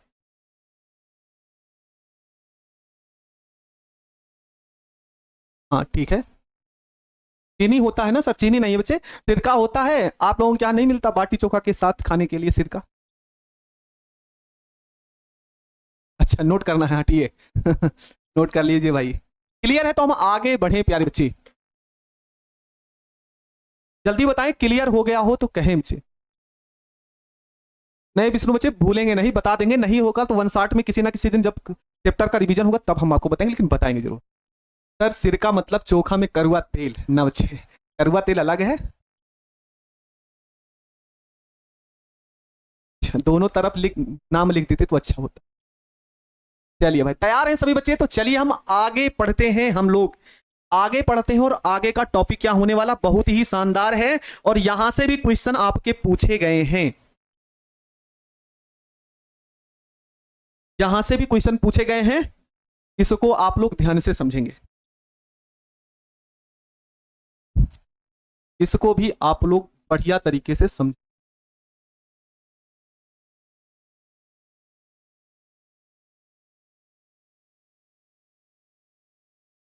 यहां से हर एक प्रकार का क्वेश्चन पूछा गया है, इसलिए ध्यान से समझिएगा और सभी बच्चे मेरे साथ नोट करते हुए चलेंगे। नहीं जानते सिरका, सिरका जैसे बनाया जाता है, गन्ने का रस का भी बनाया जाता है प्यारे बच्चे, और जामुन आदि का भी बनाया जाता है, जामुन आदि का, ठीक ना, उन सब में बनाया जाता है। अब ध्यान से समझो, अगला जो टॉपिक है वह है कार्बोक्सिलिक अम्ल की प्रबलता। कार्बोक्सिलिक अम्ल की प्रबलता, जितना हम लिखते जाएं साथ लिखते हुए चलिएगा, फिर उसके बाद जब हम अपने टॉपिक पर आए तो उस बात को हम समझाते हुए बढ़िया तरीके से चलेंगे। बीच में कोई कमेंट नहीं करिएगा जिससे आपको समझने में दिक्कत हो, इसलिए फोकस करिए सिर्फ और सिर्फ हमारी तरफ, और हमारा ध्यान आपकी तरफ है, इधर उधर बिल्कुल मत करिएगा। सिरका फिर से बता रहे हैं, तमाम बच्चों का डाउट है, सिरका अचार में भी डाला जाता है, सिरका खाने के रूप में भी प्रयोग किया जाता है, ठीक है ना, जैसे जामुन का बनता है, गन्ने का रस का बनाया जाता है, सिरका खट्टा ही होता है, ठीक। ध्यान से समझेंगे बच्चे, ये क्वेश्चन ये टॉपिक इंपॉर्टेंट भी है, और यहां से हमने आपको देखा था कि 2 से 3 क्वेश्चन पूछे भी गए हैं बहुत बेहतरीन तरीके से, शानदार तरीके से। कार्बोक्सिलिक अम्ल की प्रबलता क्या है बच्चे, तो कार्बोक्सिलिक अम्ल की प्रबलता कैसे जानेंगे, अभी सिर्फ नोट डाउन करिएगा कि हमको लिखना क्या है। पहला पॉइंट सिर्फ नोट करना है, कोई कमेंट नहीं करेगा, इस बात को आप विशेष ध्यान रखेंगे, विशेष ध्यान रखेंगे प्यारे बच्चे, इसमें आप लोग कोई कमेंट नहीं करेंगे, ठीक ना। देखो ध्यान से समझो, जब RCOOH के साथ, है ना, जब एल्किल समूह के साथ, ठीक ना, जब जो RCOOH होता है प्यारे बच्चे, उसके साथ जुड़े एल्किल समूह, उसके साथ जुड़े एल्किल समूह, है ना, एल्किल, है ना, जब RCOOH के साथ एल्किल समूह बढ़ता है सर, प्लीज इंग्लिश क्या बताएं, इंग्लिश में बच्चे क्या बताना है इंग्लिश में, पूछिए, ठीक ना। जब RCOOH के साथ जुड़े एल्किल समूह प्लस आई प्रभाव उत्पन्न करता है, प्लस आई प्रभाव उत्पन्न करता है, प्लस आई प्रभाव उत्पन्न करता है, प्लस आई प्रभाव उत्पन्न करता है, तो कार्बोक्सिलिक, सभी बच्चे सिर्फ लिखिए, आप लिख लीजिएगा तो क्वेश्चन समझने में भी आसानी होगी और आप हर एक क्वेश्चन को कर भी लोगे। तो कार्बोक्सिलिक अम्ल की प्रबलता कम हो जाती है, कार्बोक्सिलिक अम्ल की प्रबलता कम हो जाती है। हाँ, जब RCOOH समूह के साथ एल्किल समूहों की संख्या अर्थात प्लस आई प्रभाव की संख्या बढ़ जाती है तो कार्बोक्सिलिक अम्ल की प्रबलता भी क्या हो जाएगी बच्चे, कम हो जाती है। अब ये सिर्फ आपको समझना है और लिखना है, जितना आपसे कहा जाए उतना ही करो, आगे कुछ मत करिएगा, आगे कुछ ना करिएगा, समझाने की गारंटी मेरी है। इस पर आधारित कोई भी प्रश्न आएगा आप चुटकियों में धुआं धुआं कर देंगे, विश्वास रखिए। सिर्फ आप मेरे साथ लिखिए पहले, जब कार्बोक्सिलिक अम्ल RCOOH के साथ जुड़े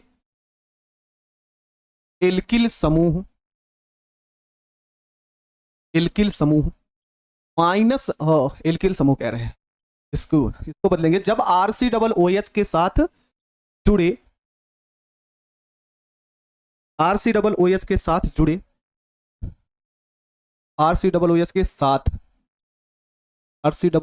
के साथ जुड़े एल्किल समूह, ऐसा लिखते हैं के साथ, एक मिनट भाई लैंग्वेज थोड़ा सा बन ना रही है, जुड़े एल्किल समूह के साथ, एल्किल समूह के साथ माइनस आई प्रभाव, साउंड प्रॉब्लम है कितने बच्चे, है ना, जल्दी बताइए क्या साउंड प्रॉब्लम है बच्चे, सभी बच्चे बताओ, क्या सभी को साउंड में क्या है ना, आवाज मेरी क्लियर हो रही है बच्चे? सर ट्रेन लड़ गई, कहां लड़ गई, जल्दी से बताओ, क्या सभी को आवाज क्लियर है?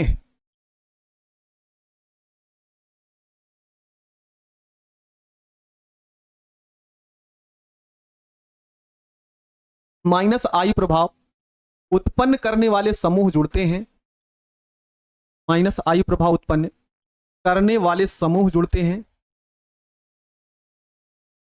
करने वाले समूह जुड़ते हैं,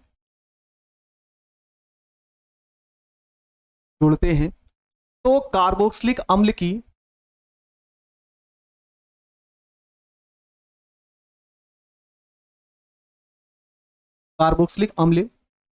की प्रबलता बढ़ती है, की प्रबलता बढ़ जाती है, कार्बोक्सिलिक अम्ल की प्रबलता बढ़ जाती है। यहां तक आप लोग क्लियर करिए, ठीक ना, है ना। प्रबलता का मतलब स्ट्रांग, मजबूत जिसे बोलते हैं, ठीक ना, प्रबलता का मतलब क्या होता है, स्ट्रांग, मजबूत जिसे बोलेंगे बच्चे। क्लियर है सभी बच्चों को? तो ये आपका हो गया, अगर RCOOH जो कार्बोक्सिलिक अम्ल होगा उसके साथ जो एल्किल समूहों की संख्या अगर बढ़ती जाएगी तो उस कार्बोक्सिलिक अम्ल की प्रबलता कम होगी, घट जाएगी, वो कमजोर होगा। लेकिन प्यारे बच्चे, अगर उसी कार्बोक्सिलिक समूह के साथ जो एल्किल समूह है उसमें माइनस आई प्रभाव उत्पन्न करने वाले समूह जुड़े होंगे तो उस अम्ल की प्रबलता क्या हो जाएगी प्यारे बच्चों, बढ़ जाएगी, ठीक ना, अम्ल की प्रबलता बढ़ जाएगी। अब कौन ऐसे समूह होते हैं जो प्रबलता बढ़ाने वाले होते हैं और कौन प्रबलता को घटाने वाले होते हैं, हम उनकी बात करेंगे, ठीक ना, हम उनकी बात करेंगे प्यारे बच्चे। तो कौन कौन से ऐसे समूह होने वाले हैं तो उस पर आप ध्यान से देखेंगे। तो यहां पे हम लिखेंगे प्लस आई प्रभाव प्लस आई प्रभाव उत्पन्न करने वाले समूह, प्लस आई प्रभाव उत्पन्न करने वाले समूह कौन कौन से हैं, इस बात को ध्यान से समझो।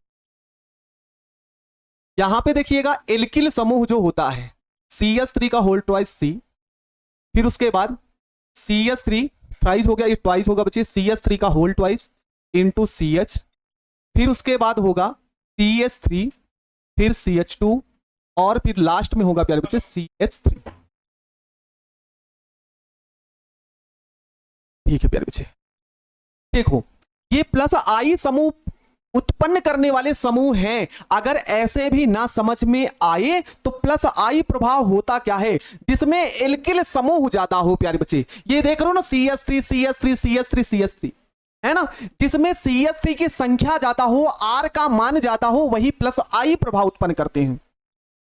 ठीक ना, अगर ऐसे ना समझ में आए कि प्लस आई प्रभाव क्या है तो आपको ऐसे समझना है कि प्लस आई बोले हैं सर जी, तो प्लस आई का मतलब जो एल्किल समूह है उसी की बात किए हैं क्या। इस आई का मतलब आप प्लस आई का मतलब समझ चुके हैं? फिर से समझेंगे मेरे बच्चे। हमने आपसे कहा कि प्लस आई कौन होता, तो एल्किल समूह जो होता है वो प्लस आई प्रभाव उत्पन्न करता है। ठीक ना, प्लस आई प्रभाव उत्पन्न करता है, प्लस आई प्रभाव उत्पन्न करता है ना।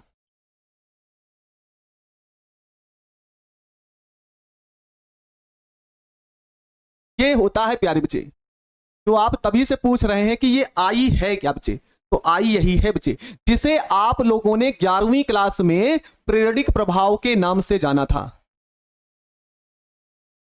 है ना। तभी से परेशान है हम, इसलिए इसको टॉपिक को नहीं छेड़ रहे थे कि आपको कॉन्सेप्ट समझ में आए, है ना। इसको आप लोगों ने क्लियर किया होगा। पीरियडिक प्रभाव आई का जो होता पीरियडिक प्रभाव होता है, ध्यान से समझो। अब हमने आपको सिर्फ इतना बताया कि जो आई होगा प्लस आई प्लस आई प्लस आई, वह एल्किल समूह एल्किल समूह एल्किल समूह। क्लियर, क्लियर है। प्लस आई प्रभाव उत्पन्न करने वाले समूह जो होते हैं उनकी संख्या ज्यादा होगी कार्बोक्सिलिक अम्ल के साथ, तो अम्ल की प्रबलता कम होगी। ठीक है, पढ़ाया जाएगा बच्चे पूरा। चलो सर मैथ की भी क्लास है, बिल्कुल हमें पता है। चलिए भाई, हम माइनस आई प्रभाव उत्पन्न करने वाले समूह पढ़ते हैं। आज पढ़ लीजिए, 10 मिनट एक्स्ट्रा दे दीजिए जिससे लेसन खत्म हो। माइनस आई प्रभाव उत्पन्न करने वाले समूह,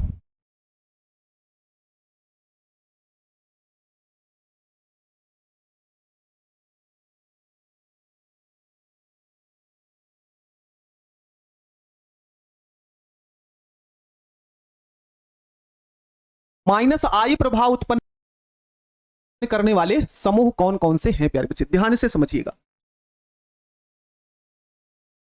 ध्यान से समझिएगा कौन कौन से हैं।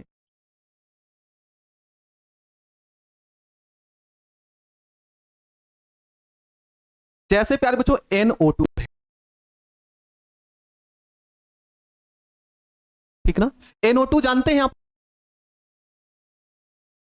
लोग, नाइट्रो होता है। NO2 जिसके साथ जुड़ा होगा उसकी अम्ल की प्रबलता उतनी ही ज्यादा होगी प्यारे बच्चे। NO2 होता है, CN होता है ना, CN होता है जो जरूरी होता है, जरूरी है हम उसी को लिख रहे हैं। फिर I है, फिर Cl, सॉरी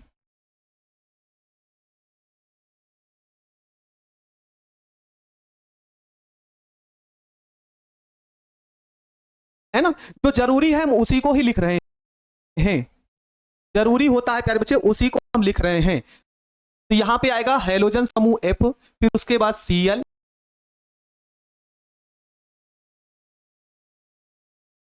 फिर उसके बाद Br, फिर उसके बाद I, है ना। ये सब समूह अगर किसी के साथ जुड़े हैं तो तुरंत समझ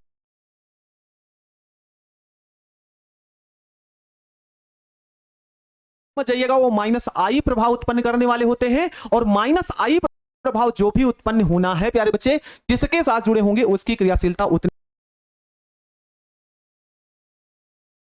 ही क्या होगी, ज्यादा होगी। ठीक ना, ये आपको याद रखना है। इसको हंसी खुशी बढ़िया तरीके से याद कर लो तो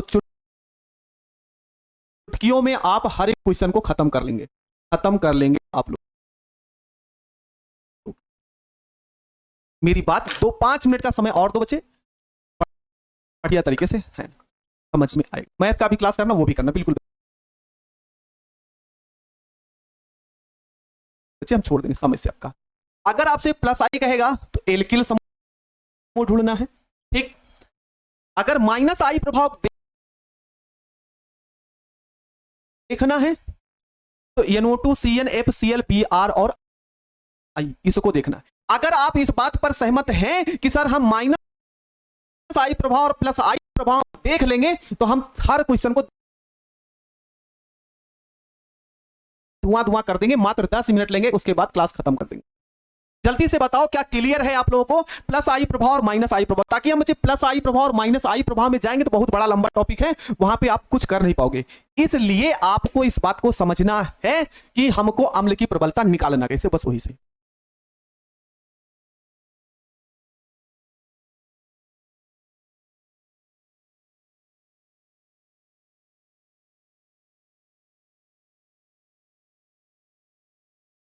चलिए भाई, इस पर आधारित क्वेश्चन आपके सामने है, ठीक ना। इस पर आधारित क्वेश्चन क्या होगा, चलिए शुरू करते हैं।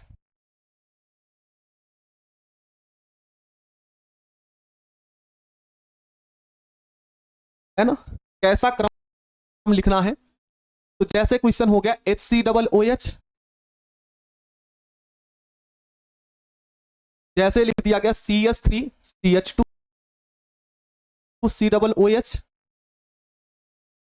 जैसे आपको दे दिया गया CH3COOH, और यहां पे आपको दे दिया गया CH3CH2 CH2 और COOH।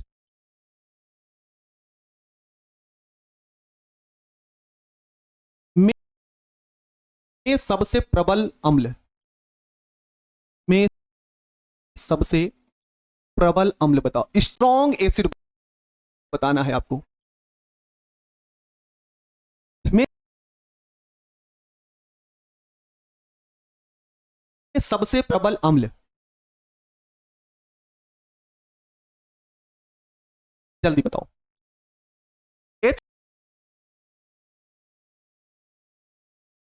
COOH CH3CH2 COOH CH3COOH CH3CH2 CH2 COOH, हाँ HCOOH होगा 4 नंबर वाला, 4 नंबर वाला का ही होगा। अरे देख मेरे बच्चे,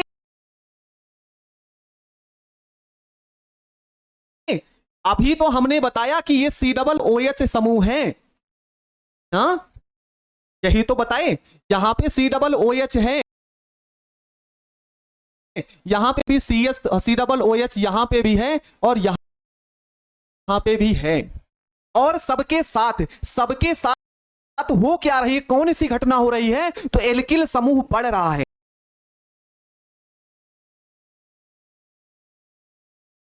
मतलब इसके साथ कार्बन की संख्या 3 है, यहां इसके साथ कार्बन की संख्या 1 है, यहां पे कार्बन की संख्या 2 और यहां की कार्बन की संख्या है ही नहीं। तो जिसमें कार्बन की संख्या ज्यादा हो COOH, मतलब एल्किल समूह बढ़ा, और एल्किल समूह का बढ़ा तो प्लस आई प्रभाव का मान जुड़ा है, प्लस आई प्रभाव वहां पे जुड़ा है, इस बात को कहे भूल रहे हो।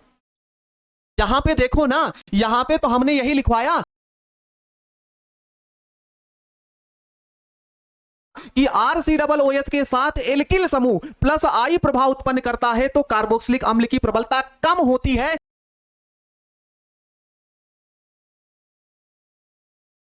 घटती नहीं, सॉरी बढ़ती नहीं है, घट जाती है प्यारे बच्चे। तो इसलिए आपको ध्यान रखना है, यहां पे जो अम्ल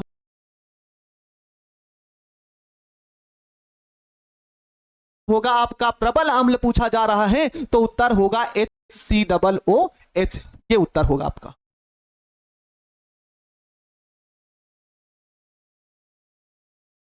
सब में तो है, इसमें आप देखो ना, इसमें तो नहीं है ना, इसमें सब में बढ़ रहा है।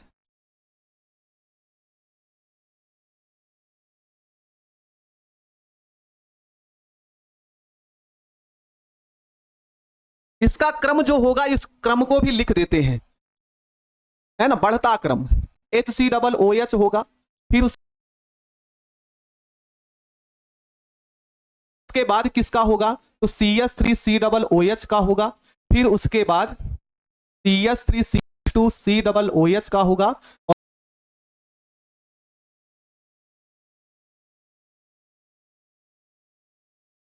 और सबसे लास्ट में होगा CS3CH2CH2OH, बढ़ता क्रम।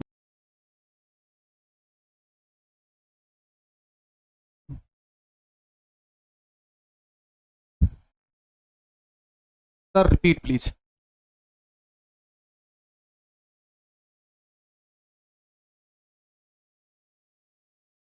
बिल्कुल बच्चे, क्लियर है सभी को? जल्दी से बताओ कि हाँ सर क्लियर है। चैप्टर कब खत्म होगा? खत्म ही है आज, बस यही लास्ट चल रहा है। और कराएं प्यारे बच्चे, और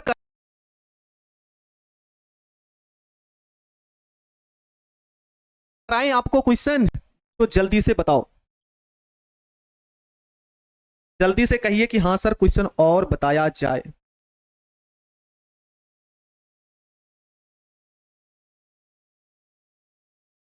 चलिए एक क्वेश्चन और देखते हैं भाई।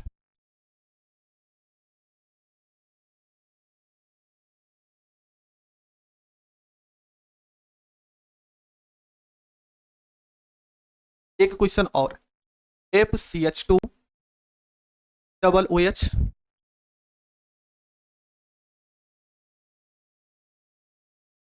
दूसरा होगा BrCH2COOH, अगला होगा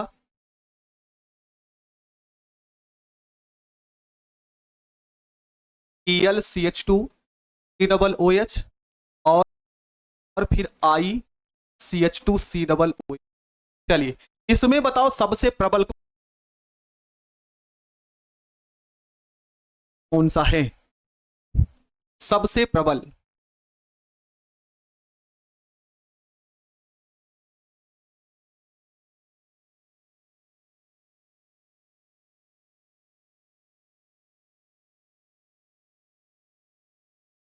सबसे प्रबल कौन सा है?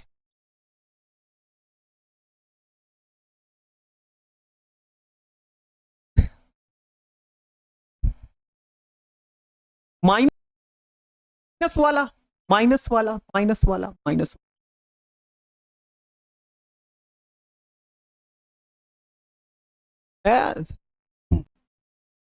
बच्चे देखो यहां पे -I प्रभाव, ये बढ़ता क्रम लिखा गया है। बढ़ता क्रम सबसे ज्यादा प्रभावी कौन होगा? तो FCl BR और I, ठीक ना? यहां पे ध्यान से समझो, जो तो आप लोग गलतियां कर रहे हो। सबसे इन चारों में सबसे ज्यादा प्रभावी कौन है? तो F है, इसकी क्रियाशीलता सबसे ज्यादा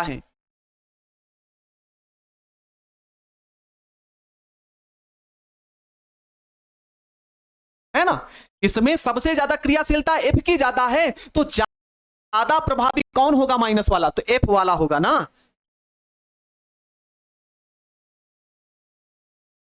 F वाला होगा। तो यहां पे सबसे ज्यादा प्रबल कौन सा होगा? F सबसे ज्यादा प्रबल है, तो FCH2COOH,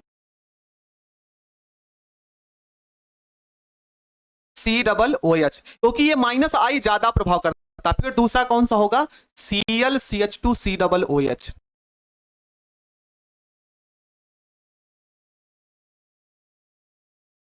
फिर उसके बाद है BrCH2COOH।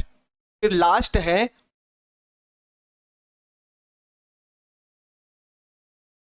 ICH2C, ये होगा।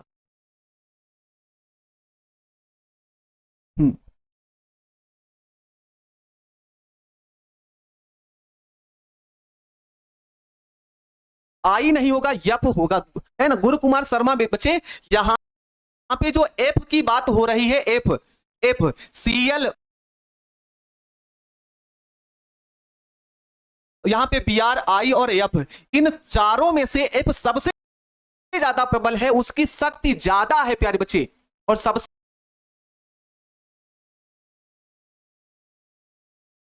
ज्यादा है तो इसका मतलब वह प्रबल ही होगा।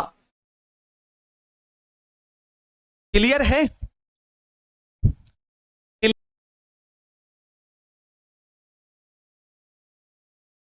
क्लियर है प्यारे बच्चे? तो अगला क्वेश्चन हम आपके सामने कराएं। अगला question,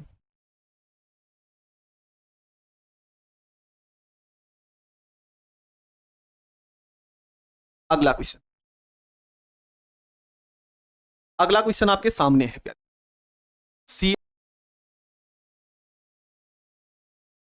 H2Cl double O H पहला, फिर उसके बाद CH3 डबल ओ एच,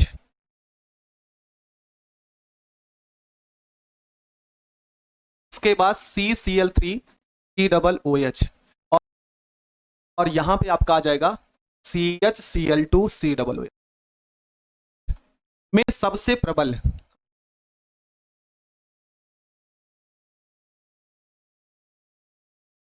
में सबसे प्रबल अम्ल,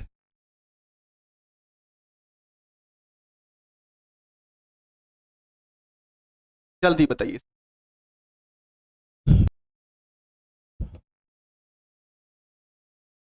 ए होगा, ए होगा,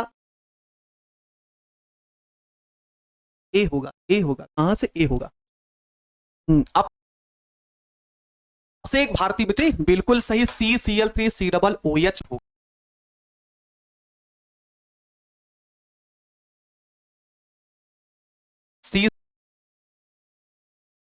CCl3 C double O H होगा। हाँ, मंजीत का भी आ गया, सूर्य श्रीवास्तव का भी आ गया,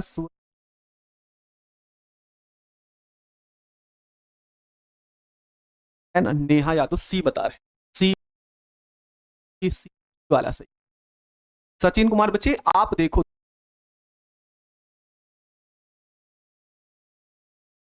तीन वाली, हाँ बस थोड़ा सा खत्म ही होने वाला है। माइनस आई प्रभाव की संख्या किसमें ज्यादा है?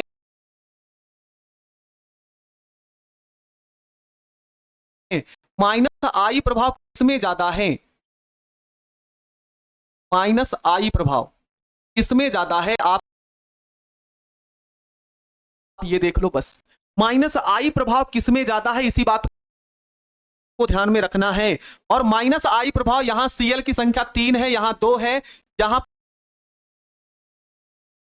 पे एक भी नहीं है, यहां पे एक है, तो जिसमें माइनस आई की संख्या ज्यादा होगी, माइनस आई प्रभाव ही सही होगा। तो सी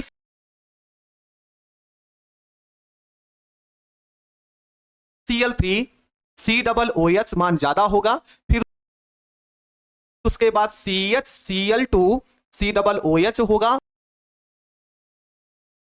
फिर उसके बाद होगा CH2Cl C double O H होगा, और ये हो जाएगा CH3C। क्लियर है? क्लियर है सभी बच्चों को?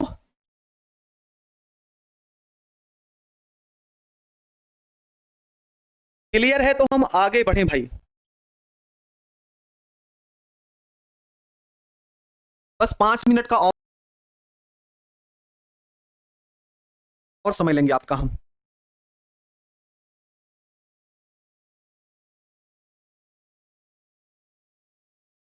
चलिए, अब जो आपकी एनसीईआरटी बुक में क्वेश्चन है उसको भी हम आपके सामने रख देते हैं, आपके सामने रख देते हैं क्वेश्चन को।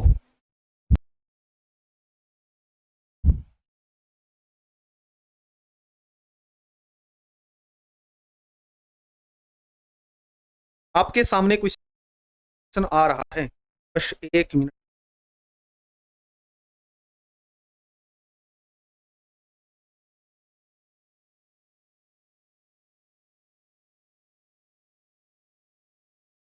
थोड़ा सा टाइम दीजिए।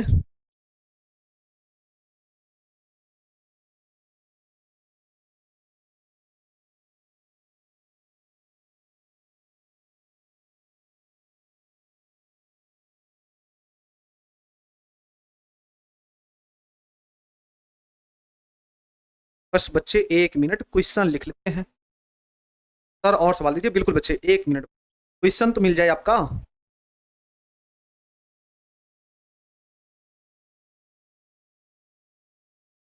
हाँ मिल गया क्वेश्चन भाई। देखिए है ना, प्रत्येक युग्म में, क्वेश्चन क्या है बच्चे, प्रत्येक युग्म में, युग्म में, प्रत्येक युग्म में प्रबल अम्ल, कौन सा अम्ल अधिक प्रबल है, ऐसे क्वेश्चन है। कौन सा अम्ल अधिक प्रबल है, चलिए देखते हैं। बस बिल्कुल देखो ध्यान से, पहला क्वेश्चन आपके सामने, पहला प्रश्न आपके सामने, आपको उत्तर देते हुए चलना है। पहला है CH3 डबल OH या CH2 F C double OH, पहला क्वेश्चन है। दूसरा question CH2 F C double OH या CH2 L C double OH। तीसरा क्वेश्चन CH2 F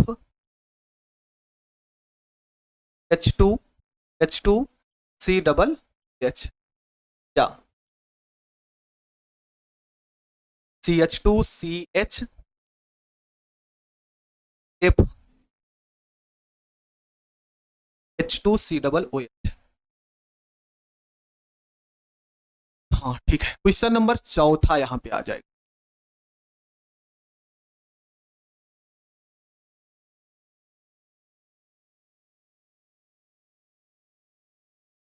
F3 या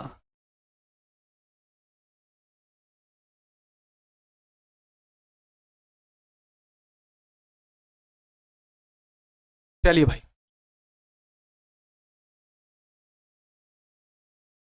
नंदनी कुमार बच्चे कह रहा आप अपनी ड्यूटी निभा रहे हैं, क्लास करना। ठीक है बच्चे, छोड़ दे रहे हैं बस 5 मिनट, 5 मिनट बच्चे, सहयोग करने के लिए आप लोगों का धन्यवाद। बस क्लास खत्म ही कर रहे हैं। यहां पे देख रहे हैं बच्चे, एक -I प्रभाव जुड़ा है और यहां पे सब प्रतिस्थापी हैं, तो इसका उत्तर क्या होगा, CH2F C डबल OH, ये उत्तर होगा क्योंकि ये प्रबल अम्ल होगा।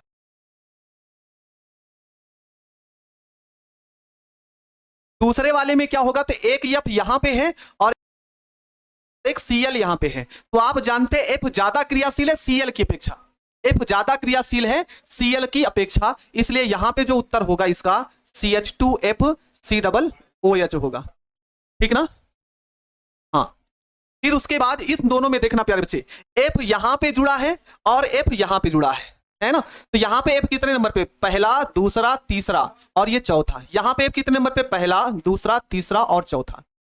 यहां पे इस वाले क्वेश्चन में F कितने नंबर पर, चौथे नंबर पर है, चौथे नंबर पे। और यहां पे जो F है वह तीसरे नंबर पर है। ठीक ना। तीसरे का ए वाले बच्चे ध्यान दो, ध्यान दो, यहां पे जो F है चौथे नंबर पे जुड़ा है और यहां पे F जो है वो तीसरे नंबर पर जुड़ा है, तो जो जितना पास होगा, ठीक है ना, जितना जो पास होगा वो उतना अधिक प्रभावी होगा और जो जितना दूर होगा वह उतना कम प्रभावी होगा। ठीक ना, जो जितना पास होगा वो उतना ज्यादा प्रभावी होगा, इसलिए यहां पे इसका उत्तर क्या आएगा, तो यहां पे लिखेंगे CH3HF C डबल। इसमें तो क्लियर ही है, इसमें -I प्रभाव एक भी नहीं है और यहां पे ये वाला है, यहां पे इसका उत्तर क्या हो जाएगा, F3C और ये हो जाएगा, यही आपको दिया गया है। चलिए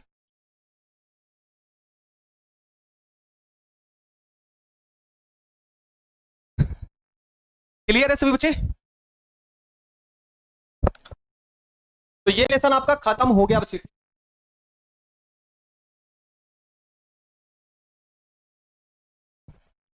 जो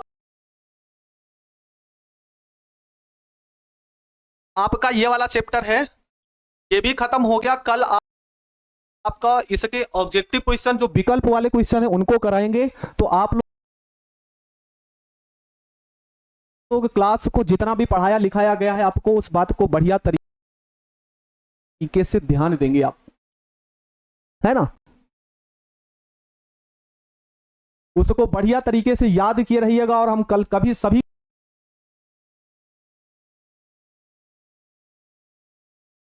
बच्चों का देखेंगे तो अगर 40 क्वेश्चन है 50 क्वेश्चन है तो 50 का 50 आना चाहिए और कल सबको समझ में आना चाहिए और एकदम से धुआं धुआं मचाएंगे कल की क्लास में, ठीक ना। तो चलिए जल्दी से बताइए लगी कैसी क्लास बच्चे, जल्दी से बताएं। तो चलिए मिलते हैं कल एक नई क्लास में, तब तक के लिए जितना भी कुछ पढ़ाया गया बढ़िया तरीके से आप लोग याद किए रहेंगे, ठीक ना। चलिए मेरे प्यारे बच्चे कल मिलते हैं नई क्लास में नई ऊर्जा के साथ, तब तक के लिए मेरे प्यारे बच्चों जय हिंद।